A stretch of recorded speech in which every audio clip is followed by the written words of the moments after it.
everyone. I am so happy to be here, and I'm happy to be here in Calgary especially, not in the eastern United States where they're shoveling snow and plowing the roads. So we should be so thankful for this nice weather. And I hope after this webinar, you're able to go outside and get some fresh air and really enjoy the nature. So first of all, I'd like to start off with, as I always do, with thanking our sponsors, because these events would not be possible without their support. So the province of Alberta, in cooperation with the federal government, they are the ones who fund our projects. So thank you very much, province of Alberta. And I'd also like to thank Brian from Compound XP, who is our technology provider and supporter, and they are the ones that do all the magic. So when we have technology problems, Brian's our go-to person. So thank you, Brian, for being with us. And then, of course, the fabulous talent pool team, Brandon and Chris. You really are the ones that make this happen. And so thank you so much for putting your effort and your knowledge into this. And I also want today to thank the coaches that are going to be working with you today. They are all highly talented, very professional, and so I hope you're able to walk away with some new tips for successful resume writing. So our next event is next month, November 16th, and we are going to be talking about interviews. I'm hoping that you will be employed by that time, but if not, I think it's going to be a really great session. Once again, these are kind of hands-on, gain additional information. And so we look forward to you being there. If you are enrolled in this one, which obviously you are because you're here, you will be enrolled in the next one also. So you don't need to do anything. You will receive an email. So to begin with, I'm going to do a very short PowerPoint. So I just need to share my screen here. So if you will give me just a moment while I find it in all of my very busy desktop. There we go. Okay. So we're going to have just a quick overview of some of the things to consider when writing your resume. Oops, daisy. Here, let me just get this organized here. So I think the first thing that you need to know is that there are no rules in resume writing, just best practices and guidelines. When you work with your coaches today, understand that this is your resume. So you get to write whatever you want to write, but if you do want to be more successful, it's beneficial to take into account the tips and tools that the coaches share with you. There are 4 R's of resume writing in my mind, and the first one is research, and then relevant, results rich, and readable. And we're going to look at each of these individually. So the very first thing, before you even start to consider submitting your resume, writing your resume, is research. What does the prospective company do? What does the position involve, and how will you fit into that position? Understand these 3 things. There's almost no point writing a resume because your resume needs to be targeted to the position and to the company. So I should say there's almost no point in writing a resume if they are not targeted.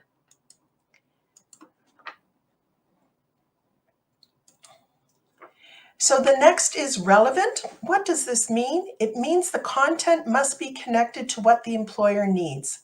Remember, the resume is about you, but it really should focus on what you can do for the employer. So it's looking at your information through a different lens. Are you using the keywords that are in the job posting? Are you sharing accomplishments that show how you will do the job? Read through your resume. If anything you've included is not related to the job posting, remove it or decide how you're going to make it relevant. Results rich. Is your resume a duty-focused or task resume, or is it an accomplishment-focused resume? Meaning, are you just listing down what you've done, or are you including how you did it? An employer doesn't want to read about your previous job descriptions or just a laundry list of your keywords or job tasks. They want to understand what is the benefit that you will bring to them. They want to know, how did you do your job? what you achieved, what value did you bring. If you can quantify or qualify by using dollars, percentages, or numbers, so answering how many or how often, it shows the value to the employer so they understand what your capability is. So how do you go about doing this? Accomplishment statements. So let's look at this slide, and we're comparing duty or task statements with accomplishment statements. So the first one is respond to customer inquiries. Quite often that is what people will put on their resume. That's a task. By adding numbers in the way this person responded to inquiries shows what they're capable of doing. The same for organized volunteer project for food bank. That's great, but give more information about what was involved. Otherwise, it sounds like it was easy to do. Open bank accounts for customers. Once again, that's a task. But if they give how many they opened in a certain period, that they met the sales targets, the employer can see what they're capable of and make the assumption that they will do the same thing at their company. The next one is readable. Is the format you chose easy to read and understand? Remember, employers are scanning your resume. They are not reading your resume. There's a difference in how you share the information. White space is your friend. If your information is too dense, it's difficult to read, and your job is to make it as easy as possible for the employer to read, so they're inclined to pay more attention and continue reading. Is your format consistent? Does your resume look organized? If you tell me that you have attention to detail, I want to see that in your resume. If you tell me you're organized, I want to see that demonstrated in your resume also. So how you present your information is just as important as what information you choose to present. Now, these are two applications that I'm not sure if you are familiar with, but I wanted to bring them to your attention. And Brandon will send them out in an email to you. I think they're of great value. The first is Grammarly, which spell checks and highlights any major grammar errors you may make. It kind of underlines it in your word, and then you can have a choice of correcting it or leaving it if it's how you want it to be. WordTune helps you find different ways to create your sentences. I find it great because if I write out a sentence and I'm not quite happy with it, I can throw it into WordTune and it will give me a variety of ways of saying the same thing. Maybe using different words or changing the order of the words. These applications are free for the basic information. I don't pay for either of these. I just use the basic one. But you can pay if you want more in-depth information. So now this is going to be the part where you get to participate in. We're going to have a little quiz, and the answers will be true or false. So I'm going to post. Let me get here to the next. Let me publish my first quiz. Okay, hopefully you can see that. Okay, the first question is, you must meet all of the job requirements before applying for a job. Is this true? Now, okay, so I don't know if you can see, but on my screen I can see as you're answering it in live time. We have at the moment 23 people saying it's false and 3 people saying it's true. So let's check out as to whether or not I think it's false or true. And I am saying it's false. And the reason is that sometimes a job posting is a wish list or even a unicorn job posting, meaning that the employer is just writing down absolutely everything they would like to see in an employee, but not everyone can or will have those requirements.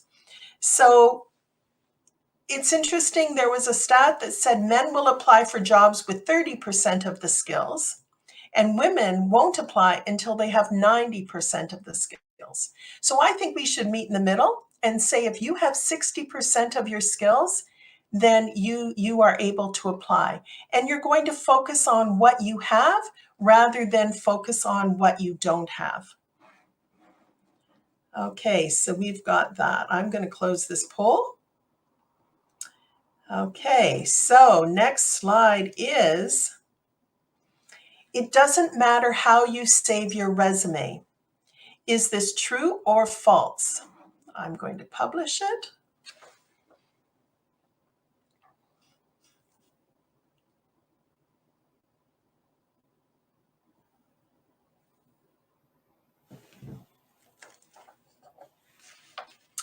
Okay, so 88.89 at the moment say false, and 13.79% say true. Okay, let's see here what I think. I'm saying it's false. And the reason I'm saying it's false is that it's important to save your document with your full name so that it can be easily identified. There were several people who sent their resumes in for this workshop, but they didn't have their names saved. So it was not easy to identify their resumes. So it's important that when you're submitting your resume, you're saving the document with your full name so the employer can easily identify it. Also, you want to follow the instructions on the application website, what format to use. So if it tells you to upload your resume as a Word doc, then that's how you have to save your resume. If they say you can use a PDF, then you can upload it as a PDF. If there is no instructions, I would be uploading it as a Word doc because everyone can read a Word document. Okay, next one is, resumes need to follow a specific format. Is that true or false?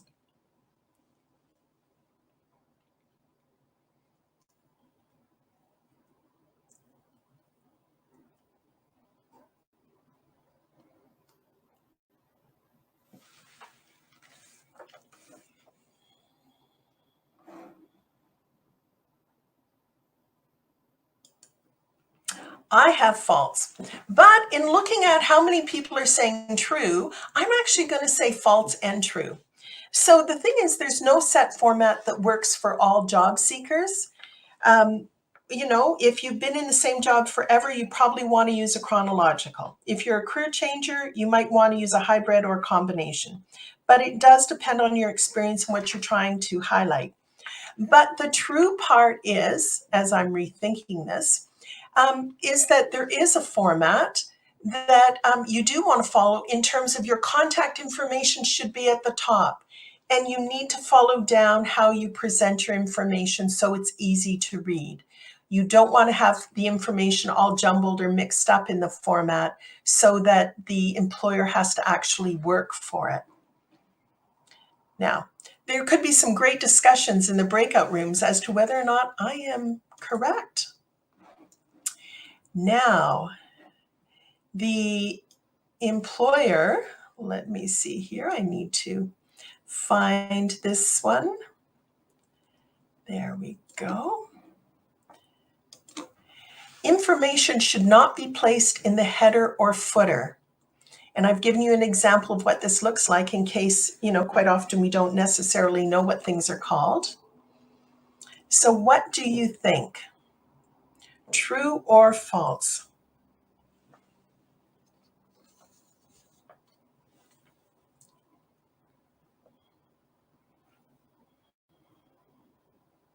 Okay, you're still voting. Okay. I am saying this is both true and it is false. So what I think here is you cannot put any important information that needs to be captured by the applicant tracking system.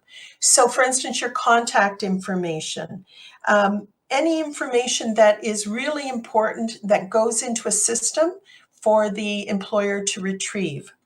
You can put your contact information in the header if it's in your second page, because that is not important because they've got the information from your first page. But anything else might not be picked up.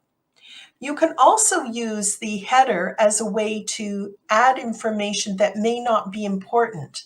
So for instance, here, one of my clients had put a quote in that he was very proud of in his resume. And he put it in the header because he didn't want to use any of the other valuable real estate in his resume. So all of you are correct, true and false. Okay, next poll. Let me find it. Let's see here. If you send out enough resumes, you are bound to get an information. You're bound to get an interview. Okay. What do you think? How many of you are risk takers? Okay. My answer to this is false. It's not a numbers game. Just sending out general resumes is wasting your time. Make sure you're targeting your resume, and it's probably better to do 3 strong resume or job applications a week than 20 that are not targeted or general. There just really is no point in just throwing your resumes out without really making sure that you are completing things as the employer needs them, or highlighting what the employer needs so that they are interested in meeting with you. Okay, next one.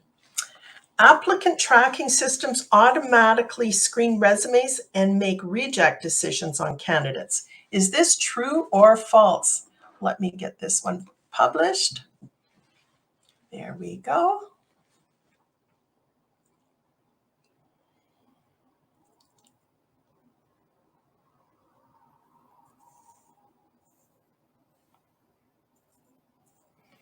Okay, this is interesting because this is something that it's actually false. But what is true? Okay, so maybe it's false and true, but what is true is an applicant's tracking system will screen you out if you answer no to a qualifying question, such as, are you legally authorized to work in Canada, or do you have a certain kind of software? If you answer no, your application will go no further in the system. But beyond that, an applicant tracking system does not screen people out before a human can look at it. So if you go online and you watch those YouTubes, especially some of them from the States, they use more advanced or sophisticated applicant tracking systems. So let's just quickly go over what an applicant tracking system is. So it is what the name is. It's a tracking system. The purpose is to track information for resumes, information about jobs, information about candidates. It's really like a filing cabinet for employers. Information, if they need to retrieve, if they want to add, it does not have, it has the capability of all the things we hear about, but in Alberta, most companies do not use these sophisticated programs. So I want you to think about that. We then need to be writing our resumes for a human rather than focusing so much on the applicant tracking system. But because they're not as sophisticated, the ones being used, they may not be able to read your graphs. They may not be able to read your text boxes or your tables. So once again, similar to headers and footers, don't put important information in those areas. So you want to make sure they're human friendly. If there's a great little graph you want to show that the information is nice to have rather than have to have, and a human looks at it, you can include it. But don't put any of the information you really want them to have in your file in one of those usages. So just also want to say lots of small companies, they may not use applicant tracking systems. So always be writing for a human because a human will be looking. They might only spend 6 seconds looking, but it will go for the human eye.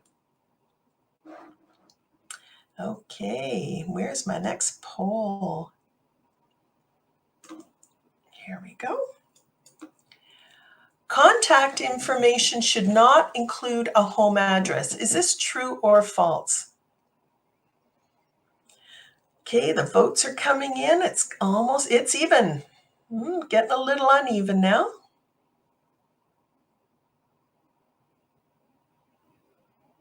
Okay, so I'm saying this is true and false. So I don't have to be on either team. So if you let's start again. If you live close to the work location, it can be seen as an advantage. So for instance, when I used to work at Career Connection, I lived just down the street from where they were. It was an advantage to me because if there is a snowstorm, they can assume I'm going to make it to work because I live so close. But if I live across the city, maybe not so much. So home addresses are not required, but we do suggest that you put your location in. So they know they don't have to worry about paying relocation charges or if you have an out of town phone number. I've come across a lot of people that are using a phone number they had a few years ago. They don't want to change it, but it's from another province.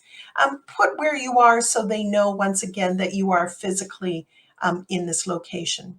So this was true, kind of got 21 and false got 16.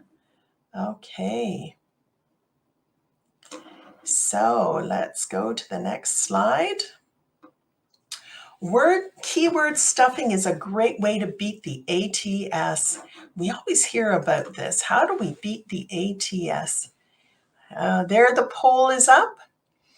If you want to give me your opinion.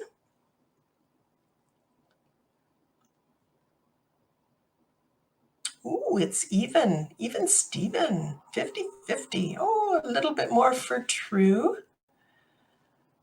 Oh, pretty. Oh, we end up even. Okay. Ooh. So I am going with both of you because I don't want to hurt anybody's feelings. This is false and true. So laundry listing keywords without context is a negative. So if you're just writing down that you are organized, a hard worker, blah, blah, blah, blah, blah, the employer doesn't believe it. There's no proof. They want to see how you use those skills. So stuffing keywords, we used to do this a long time ago where you type it in white so that the ATS would read it and go, oh, this person's really high up on the list. But then the discrepancy is caught by a human because they look for those words and they're not there. So that is the false part. The true part is you need to optimize your keywords by mirroring the language used in the job posting, highlighting that you are a fit. So it's important that you use the same words. So really, the catch was the keyword stuffing rather than keywords. But if you are a fit, then you want to use exactly the same words. So if they talk about teamwork, don't talk about working as part of a group. Even though we know that means the same thing, it's not a match. And so employers can still do a count kind of how many of your keywords do you match. So it is important that when you're applying, either through an applicant tracking system or by email, you match the keywords that are being asked for in the job posting. So quiz time over. You can sigh relief. You can sit back until you're in the break room and then you have work to do. But I wanted just to quickly go over the difference between accomplishment statements and what I mean by that. So these statements, they not only describe your skills, but they really show the benefit or the value to the employer that you have that skill. And these are so important for your resume to stand out compared to someone else Because the thing is that most people just list down their job duties in their resume. And if you want to get that interview, because we know that resumes don't get you jobs, but they do get you the interview, then you need somehow to show your value on paper so that when you go to the interview, you can share your value, verbally. So how do you write them? You think about the skill that you have or they're asking for. What is the value? Why is it valuable? Why does the employer care about it? So I want you to start with an action verb, or you can start with an adverb, meaning like strongly with the word in front. Then you explain what the result or outcome is. And so I'm just going to show you quickly 3 examples. So one of my clients had optimized budget planning cycle as their task. That was their job duty, and that was what they wanted to do. But when I asked them how did they go about doing that and what was the end result, they were able to say that they reduced the budget cycle by 6 weeks, blah, blah, blah, blah, all of that. That makes more impact. And the same with implemented inventory management system. Writing out what they did and how much they saved, that also made impact. And then the last one is the strong collaborative skills. There's no numbers attached, no quantifying, but reading it, I understand what they're talking about when they say they have collaborative skills. So these are just some examples, but I'm sure your coaches are going to talk about this more in session. Talking about coaches, we have some really fabulous coaches here today that will be providing you with support. These individuals are very, very talented and have great experience. So what's going to happen next? I'm going to just stop sharing here. So here's all of our lovely, lovely coaches. They're going to show up on the screen soon as they turn their cameras on. The coaches have had a chance to look at your resume and they'll provide you with feedback, but it will be emailed to you. It will be emailed to you after the session. So I want to just remind you the breakout rooms are group work and not one-on-one.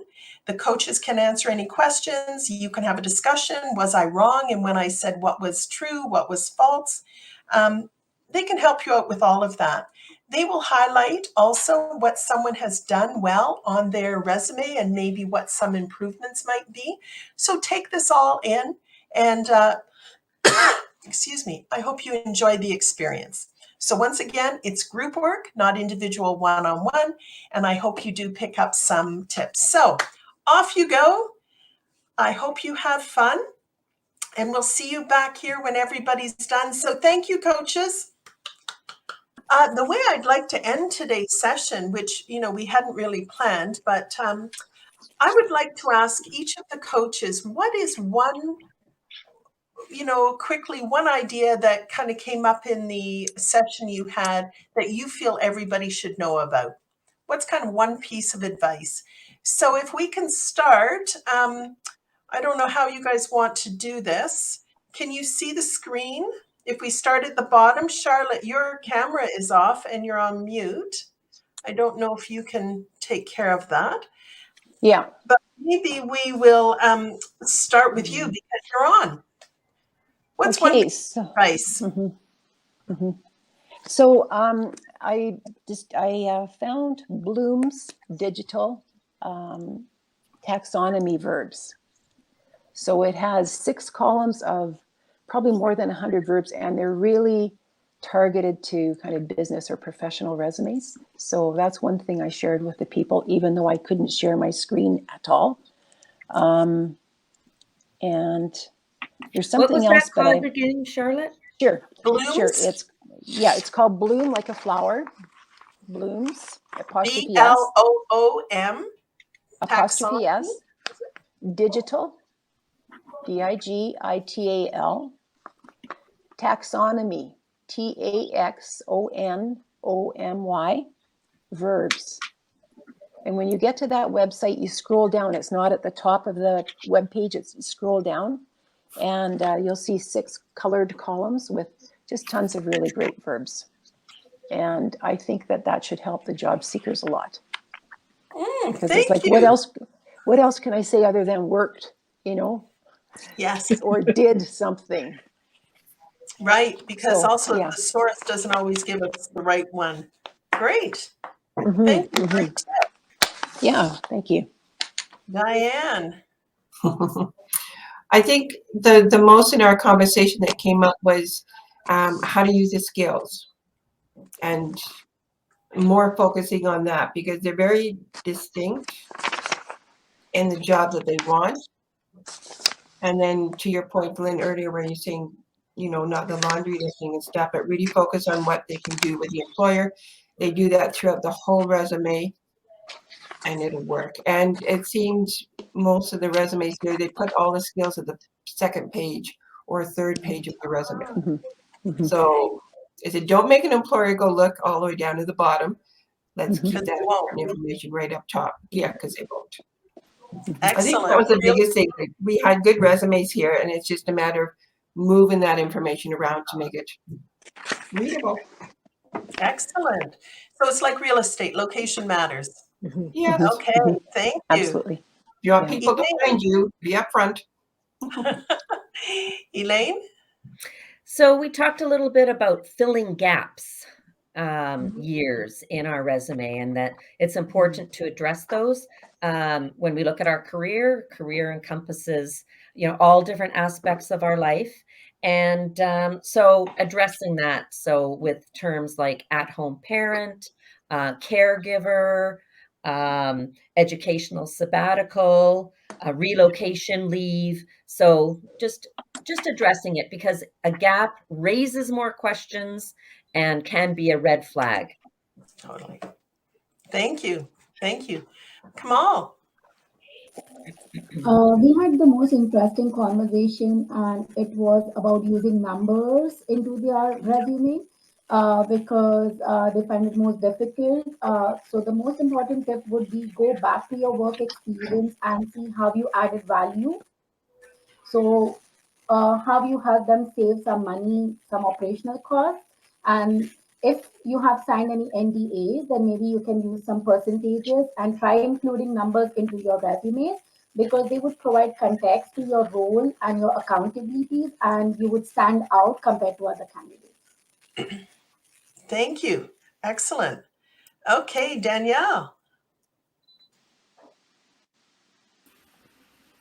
Yeah, so Kamal, I was going to say something similar, and it involves a little bit of creative thinking, and I think sometimes we have some amazingly talented people with great skills and experience, and sometimes it's a matter of being a little bit creative and thinking of those things that you've done and how did they add value? How did they demonstrate? So demonstrate not just a task that you've done, but how did that demonstrate value in your workplace? How did you show those important soft skills, resilience and teamwork and things like that?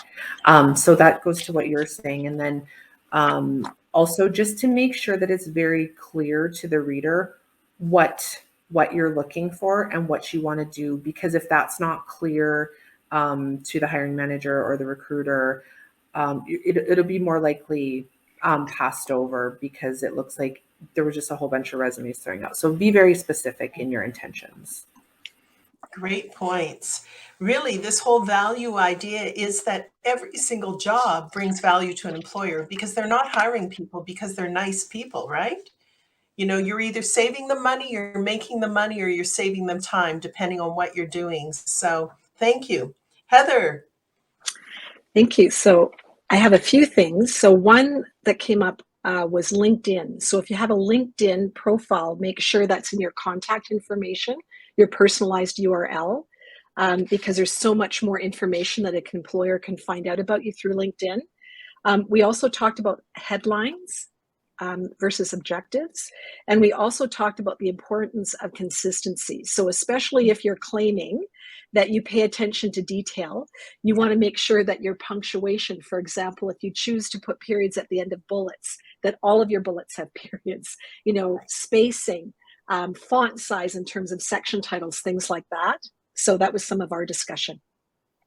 Thank you. Always important. because what is on the paper, we talked about how you format it is just as important as the words in some cases in creating an image in the employer's mind. Thank you. Norman. Great. I think one of the key questions I was asked for both my candidates are how do you navigate overqualification or question or if you're newly arrived in Canada. So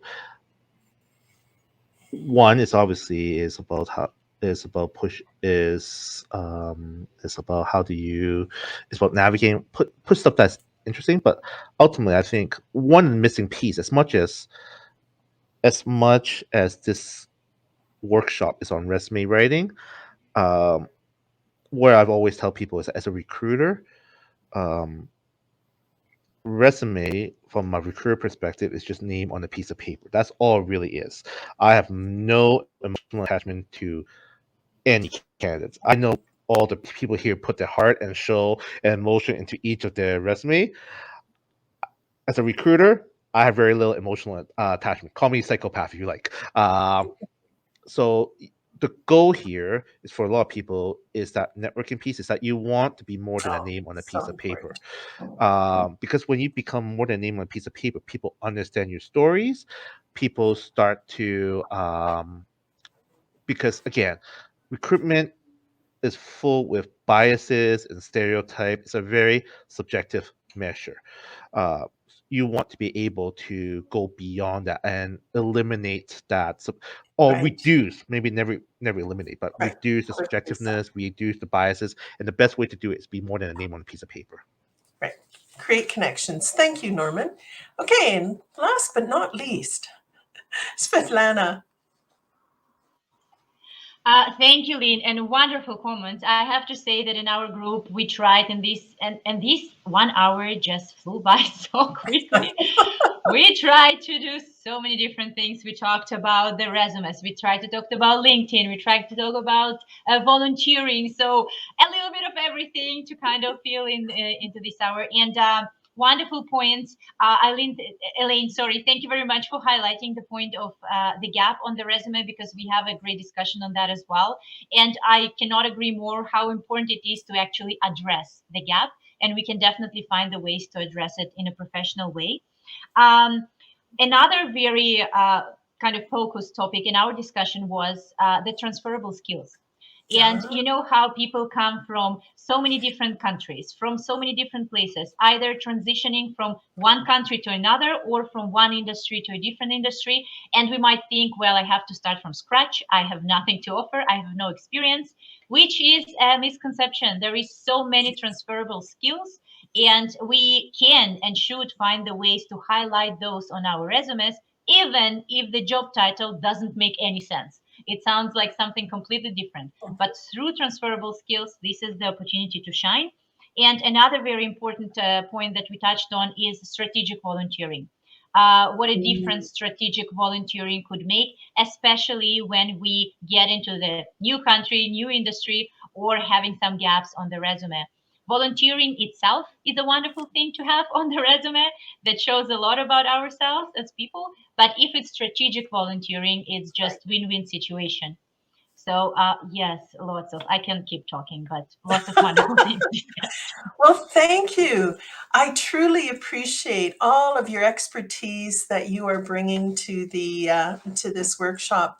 And I hope that the participants have taken away some of the advice that you give and will incorporate it.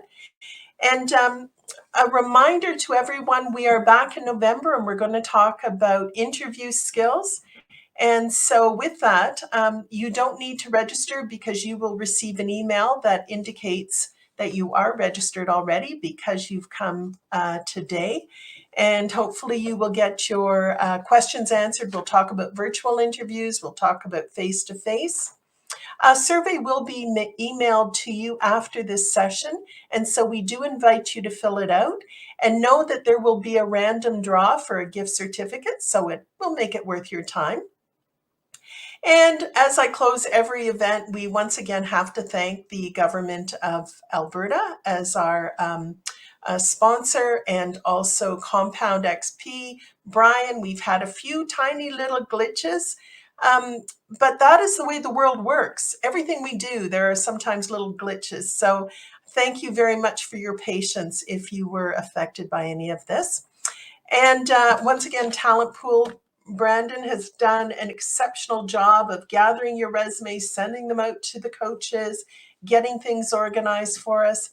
And I do want to thank you, the job seeker, for coming today, because it shows me that you are already on the path of getting hired, because you're taking the time to figure out what can you do better.